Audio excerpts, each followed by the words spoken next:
बिस्मिल्लाहिर्रहमानिर्रहीम। अस्सलाम वालेकुम स्टूडेंट। चैप्टर नंबर 7 है प्रॉपर्टीज ऑफ मेटल। आज हम इसकी एक्सरसाइज करेंगे सेक्शन बी। सेक्शन बी जो है यह है स्ट्रक्चर क्वेश्चन, और सेक्शन बी का अभी जो क्वेश्चन है क्वेश्चन नंबर 1 और 2। अच्छा, ये अब क्योंकि मेरे हाथ में बुक है, मैं क्वेश्चन जो है वो बुक से रीड करूंगा और एक्सप्लेनेशन मैंने सारी इधर लिख दी है ना। तो क्वेश्चन नंबर 1 मैं रीड कर रहा हूं बुक से। अच्छा, ये सारी एक्सरसाइज जो है बुक में पेज नंबर 174 175 पर है, सेक्शन बी चैप्टर नंबर 7 का। तो इसका फर्स्ट क्वेश्चन मैं रीड कर रहा हूं, उसके बाद फिर एक्सप्लेन करके फिर इसके आंसर की तरफ आते हैं। The particle are free to move within the material. Particle जो है वो किसी भी मटेरियल में जो है वो फ्री टू मूव होते हैं। हैज अ फिक्स वॉल्यूम, और उस मटेरियल का वॉल्यूम जो है वो फिक्स होता है।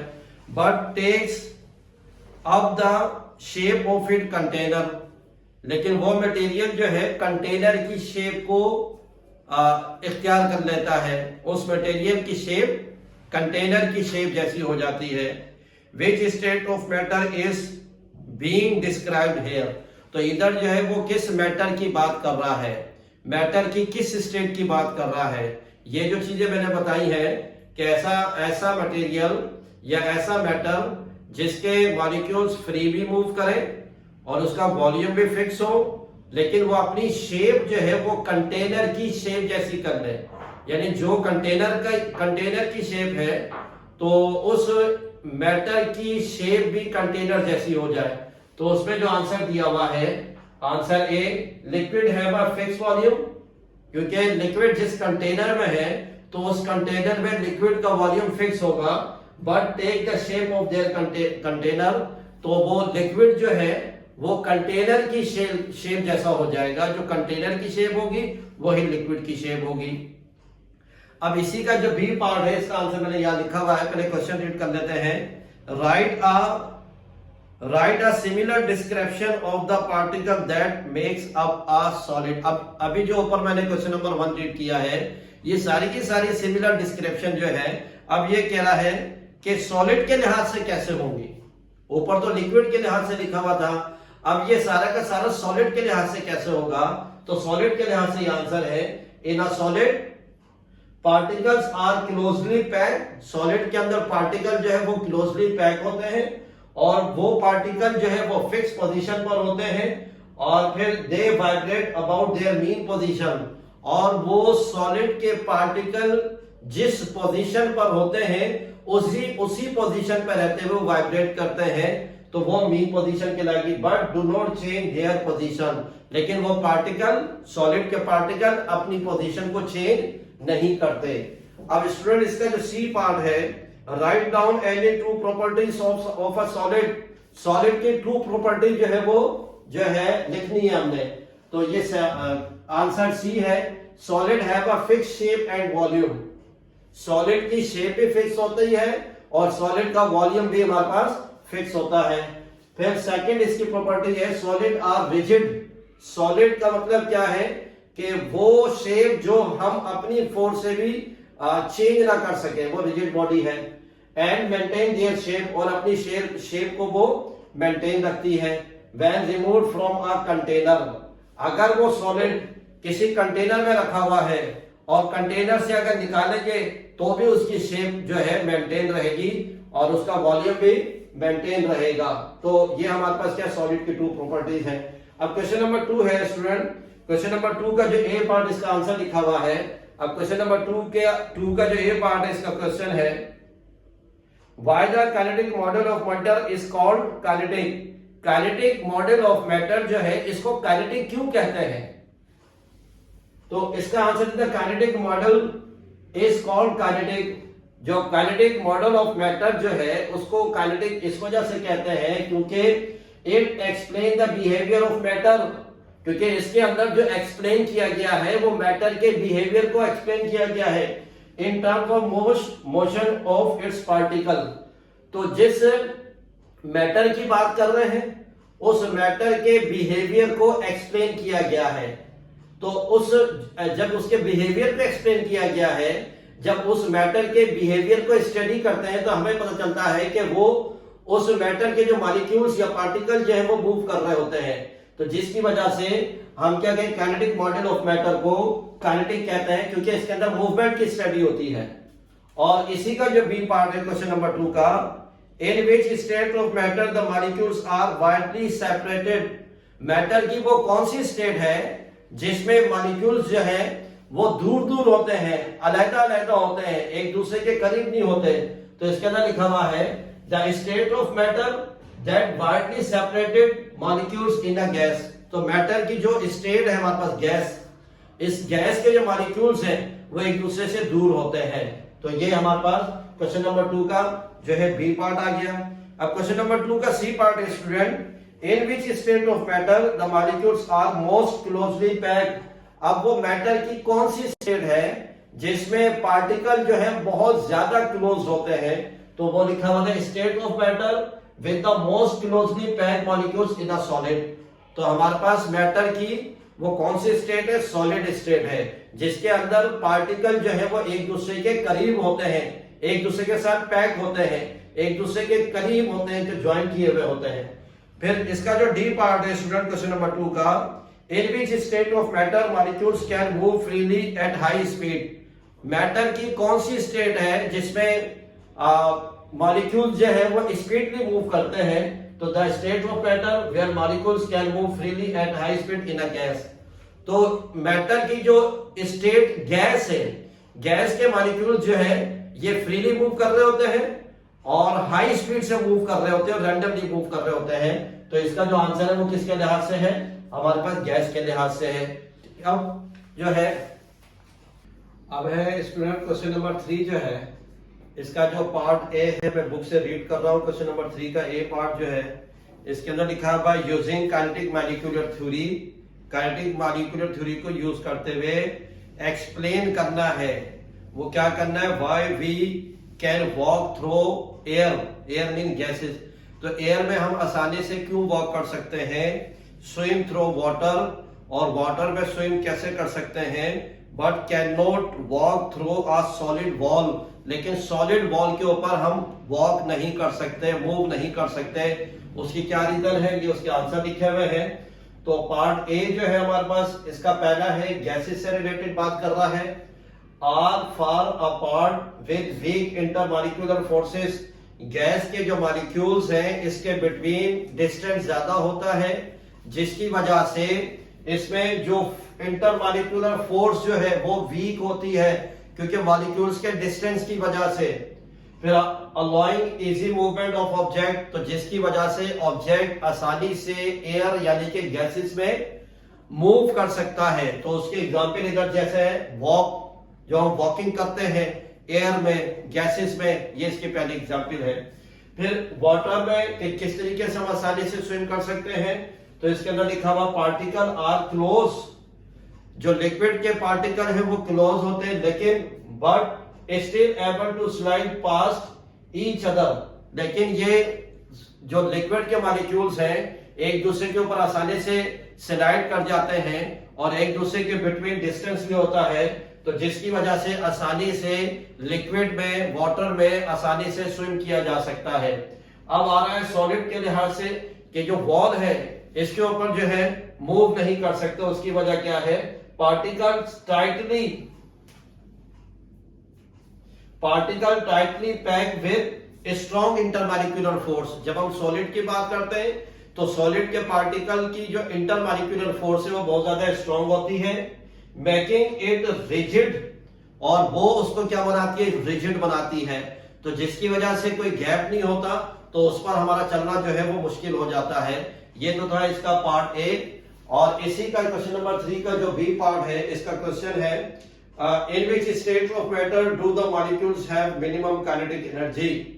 ये मैटर की 3 स्टेट है, ये कह रहा है कौन सी स्टेट में जो है वो काइनेटिक एनर्जी मिनिमम होती है। तो उसमें लिखा हुआ इन सॉलिड, सॉलिड की बात कर रहा है, पार्टिकल वाइब्रेट, सॉलिड के पार्टिकल वाइब्रेट करते हैं but have limited movement. Solid के पार्टिकल की जो मूवमेंट होती है वो लिमिटेड होती है compare to liquid and gases, लिक्विड और गैसेस के मुकाबले में, corresponding to lower kinetic energy. तो जिसकी वजह से सॉलिड के पार्टिकल की काइनेटिक एनर्जी कम होती है, क्योंकि वो एक जगह से दूसरी जगह मूव नहीं कर सकते, अपनी ही जगह पर रहते हुए वाइब्रेट करते हैं।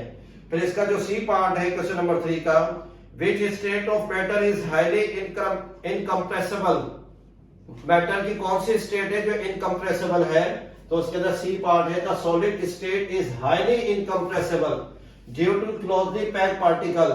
जो सॉलिड है वो हाईली इनकम्प्रेसिबल है क्योंकि उसके जो पार्टिकल है वो टाइटली पैक है विद स्ट्रॉन्ग इंटरमॉलिक्यूलर फोर्स की वजह से, लिविंग लिटिल फ्री स्पेस, लेकिन उसमें लिटिल फ्री स्पेस का मतलब अपनी ही जगह पर रहते हुए मूव करते हैं। तो ये तो स्टूडेंट का क्वेश्चन नंबर 3 का ABC पार्ट। अब क्वेश्चन नंबर 4 है और इसका ए पार्ट क्वेश्चन नंबर 4 के अंदर लिखा हुआ है, a sample of a gas is in a sealed test tube is cooled, describe what happened. ये कह रहा है एक हमारे पास टेस्ट ट्यूब है जो सील्ड है, उसके अंदर गैस फिल की गई हुई है और उस गैस का वो गैस जो है हमारे पास कूल है, तो डिस्क्राइब व्हाट हैपेंड इट। तो ए पार्ट के अंदर हमें क्या मालूम करना है, the size of the molecules. A part के अंदर तो मॉलिक्यूल का साइज बताना है कि जो गैस है कूल है, टेस्ट ट्यूब में है और टेस्ट ट्यूब सील है, तो इस कंडीशन में मॉलिक्यूल का साइज बताना है क्या होगा। तो इसके अंदर क्या है, cooling does not significantly change the actual size of the gas molecule. Cooling जो है ये एक ऐसा सिग्निफिकेंटली प्रोसेस है जिसमें गैस के मॉलिक्यूल्स का साइज चेंज नहीं होता। फिर इसका जो बी पार्ट है student, the speed at which molecules move. जो टेस्ट ट्यूब के अंदर जो ठंडी गैस है, कूल गैस है, उसके जो मॉलिक्यूल्स की स्पीड क्या होगी, तो उसके मॉलिक्यूल की स्पीड क्या होगी, डिक्रीज होगी। Lower temperature means reduce average kinetic energy, molecules move slowly. तो फिर क्या होगा, जिस टेस्ट ट्यूब में गैस है वो कूल है, उसके मॉलिक्यूल्स की जो स्पीड है वो स्लो होगी क्योंकि कूल है, इस वजह से उसकी स्पीड हमारे पास स्लो होगी। फिर इसी का सी पार्ट है, इसका जो सी पार्ट है हमारे पास, the number of the molecules, the number of the molecules के टेस्ट ट्यूब में जो गैस है कूल है उसके नंबर ऑफ मॉलिक्यूल्स के ऊपर कुछ चेंज आएगा, कम होंगे ज्यादा होंगे, क्या होगा। तो इसके अंदर लिखा हुआ स्टे कांस्टेंट, जो है वही रहेंगे। In a sealed test tube no molecules add or remove. तो टेस्ट ट्यूब के अंदर जो कूल गैस है, कूल गैस के जो मॉलिक्यूल्स है स्टे कांस्टेंट, वही रहेंगे, ना ऐड होंगे ना रिमूव होंगे। फिर इसका जो डी पार्ट है, the pressure inside the tube. तो ट्यूब के अंदर जो प्रेशर है वो कम होगा या ज्यादा होगा गैस के ठंडा होने से।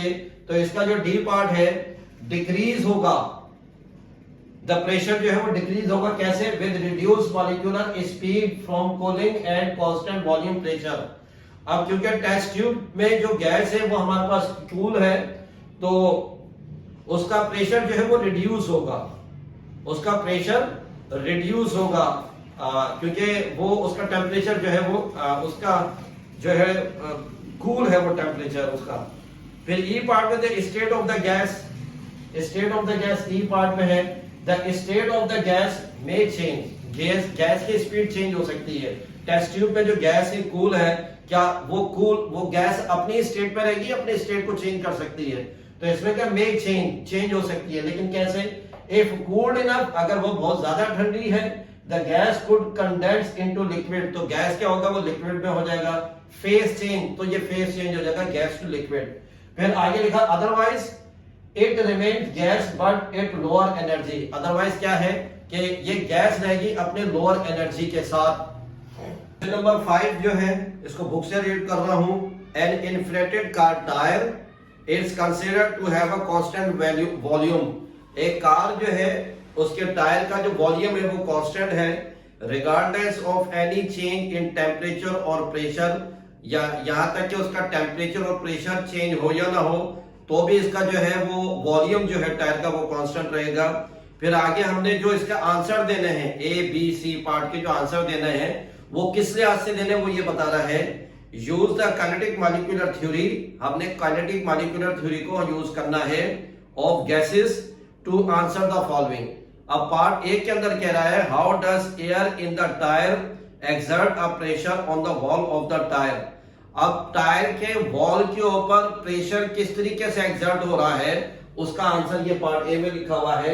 एयर एक्सर्ट प्रेशर, एयर मतलब गैस, गैस या एयर जो है वो प्रेशर एक्सर्ट कर रही है किसके ऊपर, on the tyre walls, wall tyre की वॉल के साथ जो है वो प्रेशर एक्सर्ट कर रही है, because of the continual bombardment by gas molecule, क्योंकि गैस के मॉलिक्यूल्स जो है वो टायर की वॉल से बार बार हिट कर रहे हैं, कोलाइड कर रहे हैं, तो जिसकी वजह से टायर के अंदर जो है उसकी वॉल पर जो है वो प्रेशर बिल्डअप हो रहा है।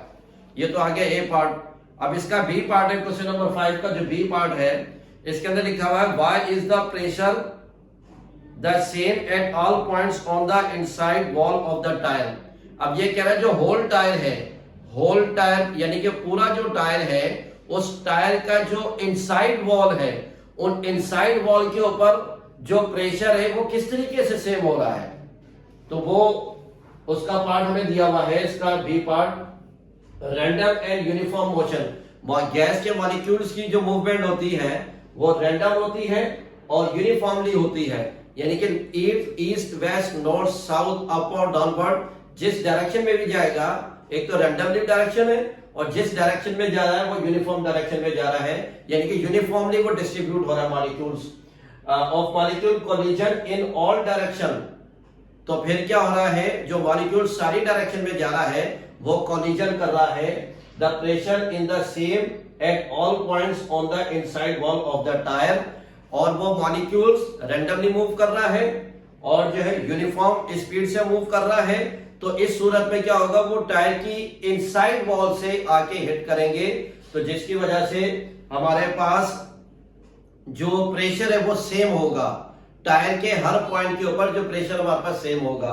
फिर इसका स्टूडेंट सी पार्ट है और लिखा हुआ है more air is pump into the tyre, tyre में हमने और एयर को फिल किया है, हालांकि while the temperature is kept constant, उसका टेम्परेचर जो है वो सेम रहा, कब तक, until there are twice as many molecules as before, पहले के मुकाबले में अब हमने जो है टायर में और मजीद जो है वो गैस को फिल कर दिए, तो मॉलिक्यूल्स की क्वांटिटी बढ़ गई है।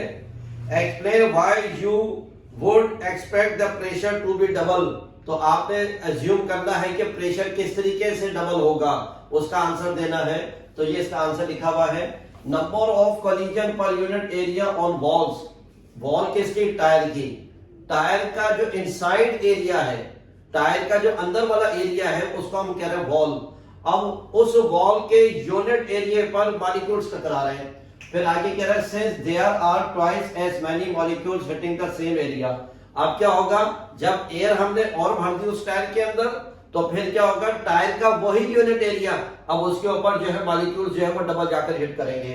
Hence with twice as many molecules pressure is expected to be double, तो फिर ये क्या होगा कि उस यूनिट एरिया के ऊपर जो प्रेशर डबल हो जाएगा, मॉलिक्यूल्स की जो कोलिजन है वो डबल हो जाएगी, तो फिर जिसकी वजह से ये एक्सपेक्ट किया जा सकता है कि उस यूनिट एरिया के ऊपर प्रेशर भी ज्यादा हो जाएगा।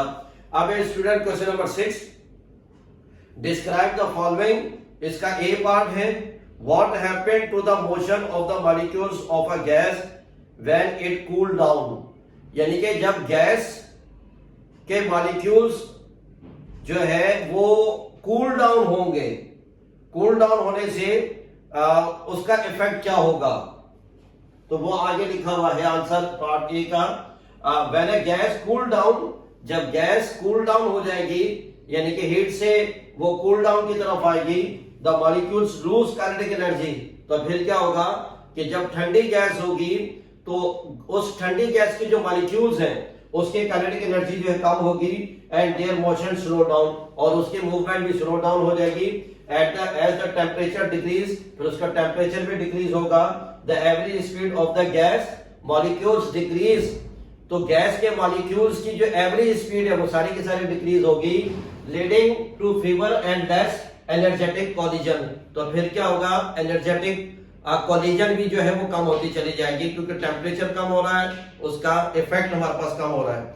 अब इसका जो बी पार्ट है, बी पार्ट में क्या, what happened to the motion of a liquid when cool down, what happened to the motion of a liquid, यानी कि लिक्विड के जो मॉलिक्यूल्स हैं जब वो कूल डाउन होंगे तो उसकी मोशन किस तरीके से होगी, वो इसके अंदर लिखा हुआ है, the molecules lose kinetic energy, तो मॉलिक्यूल्स जो है वो काइनेटिक एनर्जी को लूज करेंगे, मूव स्लो करेंगे, कम क्लोज टुगेदर और एक दूसरे के करीब होंगे, एंड देयर वाइब्रेशन डिक्रीजेस, तो उसकी वाइब्रेशन पे डिक्रीज होगी, और फिर लीडिंग टू इंक्रीज विस्कोसिटी, और फिर क्या होगा, वो वाटर जब कूल डाउन होगा तो वो उस वाटर की विस्कोसिटी ज्यादा हो जाएगी, थिकनेस ज्यादा हो जाएगी, and potential solidification is cooled enough. और ये होगा कब, जब ये इसका इफेक्ट जब कूल इनफ होगा, बहुत ज्यादा ठंडा होगा, तो ये सारा का सारा इफेक्ट आ जाएगा। अच्छा स्टूडेंट, अब है क्वेश्चन नंबर 7 जो है न्यूमेरिकल बेस है। इस क्वेश्चन को सुनना फिर एक्सप्लेन भी करता हूं। The pressure on 9 centimetre cube of oxygen gas is double eight fix temperature.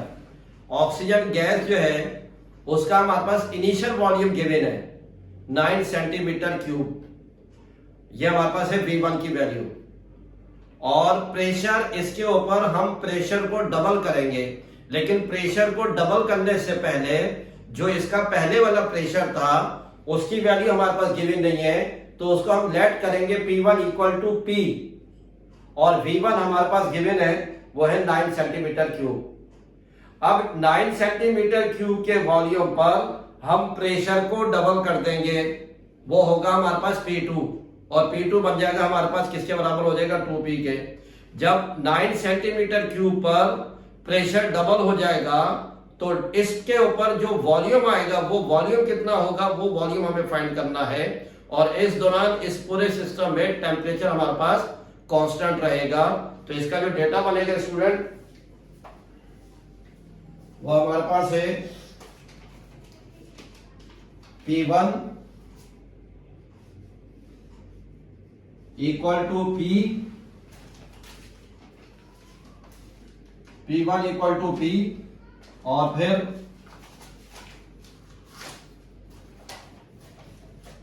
P2 equal to 2P, और V1 हमारे पास है 9 सेंटीमीटर क्यूब, और V2 हमें फाइंड करना है, और इस पूरे सिस्टम में टेम्परेचर हमारे पास क्या होगा, कांस्टेंट होगा। ये तो आइए स्टूडेंट इसका डेटा, और इसके लिहाज से जो इसका सॉल्यूशन होगा, और सॉल्यूशन में जो हम फार्मूला लिखेंगे P1 V1 equal to P2 V2, ये तो आगे इसका फार्मूला। अब P1 हमारे पास स्टूडेंट किसके बराबर है, P के, वो मैंने आपको बताया किस तरीके से। V1 हमारे पास ये गिवन वैल्यू है 9, P2 हमारे पास किसके बराबर आ जाएगा, 2P के, ये भी आपको बताया है। V2 हमारे पास हमने क्या करना है, फाइंड करना है। अब ये 2P इस V2 से मल्टीप्लाई हो रहा है, और इस पूरे से आगे क्या हो जाएगा, इससे डिवाइड, तो P multiply by 9 divided by 2P, और ये किसके बराबर आ जाएगा, V2 के। तो हमारे पास V2 इक्वल टू, ये P से P कैंसिल, तो हमारे पास बचा 9/2, और इन दोनों को कैंसिल करेंगे तो हमारे पास आ जाएगा 4.5 मीटर क्यूब। ये हमारे पास आ गया क्वेश्चन नंबर 7 का आंसर। अब स्टूडेंट हमारे पास आ जाएगा क्वेश्चन नंबर 8 है, ये भी न्यूमेरिकल बेस है, इसको भी सुन लें। A container holds 30 metre cube of air. अब ये कह रहे कंटेनर है, उसमें एयर का जो वॉल्यूम है वो कितना, 30 मीटर क्यूब, और ये इनिशियल वॉल्यूम है, इसको कहेंगे V1 at a pressure of 1,50,000 pascal. अब जो 30 मीटर क्यूब जो वॉल्यूम है एयर का, अब इस वॉल्यूम पर जो प्रेशर है वो कितना दिया हुआ है, 1,50,000 पास्कल, ये प्रेशर दिया हुआ है इतने वॉल्यूम के ऊपर।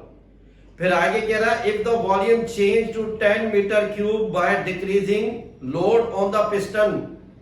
अब होगा क्या कि जिस कंटेनर में एयर फिल है उस कंटेनर के ऊपर जो लोड रखा हुआ है उस लोड को हम डिक्रीज करेंगे, और जब लोड डिक्रीज होगा तो इसका मतलब क्या होगा, प्रेशर हमारे पास जो है वो डिक्रीज होगा, और फिर वॉल्यूम जो है वो इंक्रीज हो जाएगा। तो वॉल्यूम जो इंक्रीज हो रहा है वो 10 मीटर क्यूब के लिहाज से इंक्रीज हो रहा है, और आगे what will be the pressure of the gas becomes, और इस पूरे सिस्टम में जो टेम्परेचर हमारे पास सेम रहेगा। तो इसका मतलब हमारे पास हमने क्या मालूम करना है, what will be the pressure of the gas become, तो गैस के ऊपर कितना प्रेशर लगेगा वो हमें क्या करना है, फाइंड करना है। तो स्टूडेंट क्वेश्चन नंबर 8 जो है, क्वेश्चन नंबर 8 और इसका जो डेटा हमारे पास आएगा उस डेटा में हमारे पास सबसे पहले V1 हमारे पास गिवन है 30 मीटर क्यूब, ये हमारे पास गिवन है। इतने वॉल्यूम पर जो प्रेशर है P1 वो कितना 1,50,000 पास्कल, ये दो चीजें हमारे पास गिवन है। अब ये कह रहा है कि कंटेनर पर से हम लोड को कम करेंगे, जब लोड कम होगा तो प्रेशर भी कम हो जाएगा और वॉल्यूम बढ़ जाएगा।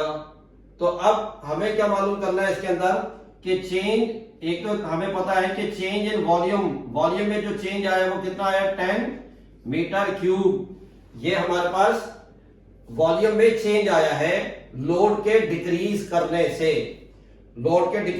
से। अब हमें मालूम क्या करना है, V2 भी मालूम करना है और P2 भी मालूम करना है, और टेम्परेचर हमारे पास क्या आ जाएगा, ये कांस्टेंट आ जाएगा स्टूडेंट। तो ये तो आ गई हमारे पास की न्यूमेरिकल। अब इसके लिहाज से जो हम इसका सॉल्यूशन करेंगे, तो सॉल्यूशन हमारे पास इधर लिखा हुआ है डेल्टा V, पहले इसको सॉल्व करेंगे। डेल्टा V इक्वल टू, ये बराबर होगा V2 माइनस V1 के। तो अब चेंज इन वॉल्यूम हमारे पास कितना है, हमारे पास दिया हुआ 10, V2 हमारे पास सेम आ जाएगा क्योंकि फाइंड करना है, माइनस V1 हमारे पास कितना है स्टूडेंट 30। अब ये 30 जो है माइनस में इस तरफ आके प्लस का हो जाएगा, तो V2 हमारे पास 10 प्लस 30, तो V2 हमारे पास कितना हो जाएगा 40 मीटर क्यूब। तो इसका मतलब क्या हुआ कि कंटेनर में से जब लोड कम करेंगे तो लोड के कम करने से वॉल्यूम बढ़ जाएगा। पहले वॉल्यूम गिवन था इतना, लोड के कम करने से वॉल्यूम इतना हो गया हमारे पास 40। अब मालूम क्या करना है कि जब कंटेनर में जो गैस है उसका वॉल्यूम जब इतना हो जाएगा तो इतने वॉल्यूम पर प्रेशर कितना होगा वो हमें फाइंड करना है। तो उसके लिहाज से फिर हमारे पास V1 P1 equal to V2 P2, ये हमारे पास आ गया इसका फार्मूला। अब V1 स्टूडेंट हमारे पास गिवन है 30 और P1 हमारे पास गिवन है 1,50,000 और V2 हमारे पास आया 40 और मल्टीप्लाई बाय P2 हमें फाइंड करना है। इसकी सारी एक्सप्लेनेशन मैं दे चुका हूं। अच्छा, अब इन दोनों को मल्टीप्लाई करेंगे, हमारे पास ये 40 P से मल्टीप्लाई हो रहा है, इधर आके डिवाइड हो जाएगा। 30 मल्टीप्लाई बाय 1,50,000 डिवाइडेड बाय 40 और इक्वल टू P2, ये 0 से 0 कैंसिल, तो अब हमारे पास 15 3 दा 45 और 1 2 3 4 और divide by 4 equal to P2। तो अब इसको स्टूडेंट डिवाइड करते हैं, स्टूडेंट इस वैल्यू को डिवाइड कर देंगे 45 और डिवाइडेड बाय 4, तो 112,500, तो इसका आ जाएगा P2 इक्वल टू 112,500 पास्कल। तो इसका मतलब क्या है कि जब गैस जिस कंटेनर में है उस कंटेनर में जब गैस का वॉल्यूम बढ़ेगा तो फिर उसका प्रेशर हमारे पास कम होगा। आपको कैसे पता चला कि P1 प्रेशर हमारे पास ज्यादा था और P2 प्रेशर हमारे पास क्या आ रहा है, कम आ रहा है। क्यों? क्योंकि वॉल्यूम की वजह से वॉल्यूम कम हुआ है, वॉल्यूम बढ़ा है तो प्रेशर कम होगा। अब स्टूडेंट ये लास्ट हमारे पास न्यूमेरिकल है, क्वेश्चन भी है, क्वेश्चन नंबर 9 है और इसके अंदर लिखा हुआ है air at atmospheric pressure of 760 millimetre of Hg is trapped inside a container available with a movable piston। अब एक कंटेनर है, उसमें जो है मरकरी फिल है और उसके ऊपर जो प्रेशर है वो कितना है 760 मिलीमीटर। फिर आगे कह रहा है when the piston is pulled out slowly, अब उसमें से क्या करते हैं, पिस्टन को स्लोली मूव करते हैं, so that the volume is increased from, तो इस पर क्या होगा, वॉल्यूम जो है वो इंक्रीज होगा। तो पिस्टन को मूव कराने से पहले जो वॉल्यूम है वो कितना है 100 डेसीमीटर क्यूब, और पिस्टन को जो मूव करवा देंगे तो वॉल्यूम बढ़ जाएगा और प्रेशर कम हो जाएगा। तो कितना वॉल्यूम बढ़ जाएगा 150 डेसीमीटर क्यूब।